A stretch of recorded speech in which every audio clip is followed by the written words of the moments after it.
છેલ્લા કેટલાય સમયથી આશા વર્કર બહેનો પોતાના પડતર પ્રશ્નોને લઈને વિરોધ કરી રહી છે।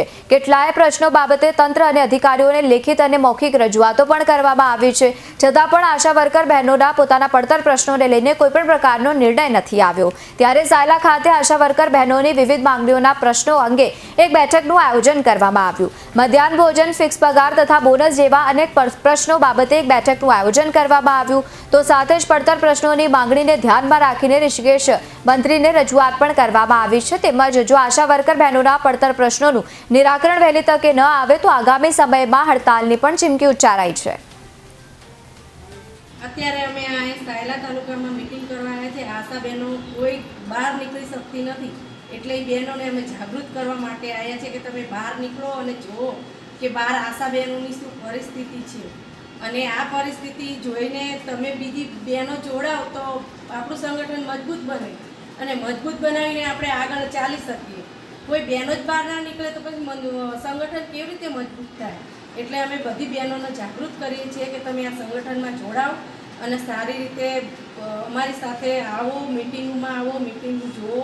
અમે ગમે ત્યાં જઈએ તો અમારી સાથે તમે આવો અને જુઓ બધી બહેનો કેવી રીતે આવે છે અને કેવી રીતે બધી એકબીજાનો પરિચય આપે છે। એ માટે અમે અત્યારે આ મિટિંગ કરવા આવ્યા હતા, બહેનોને જાગૃત કરવા। આગળ તમારી કાર્યક્રમ શું છે? અમારે હવે આગળનો કાર્યક્રમ જે અમે જે માંગ મૂકી છે, જો અમારી માંગ એ નહીં સંતોષાય તો અમે 20-21-22થી તો હડતાલ પાડી જ છે। એથી જો આગળ નહીં સંતોષાય તો પછી અચોક્કસ મુદતની હડતાલ પાડીશું। અત્યારે ગુજરાત આશા હેલ્થ વર્કરના સાથીઓ બહેનોને બોલાવ્યા છે, ફેસિલિટરોને માહિતીગાર કરવા માટે કે બજેટ સત્રની અંદર 2018થી પણ આશા ફેસિલિટર અને આંગણવાડી તેડાગર અને મધ્યાહન ભોજનનું કોઈ જાહેરાત કરવામાં આવી નથી।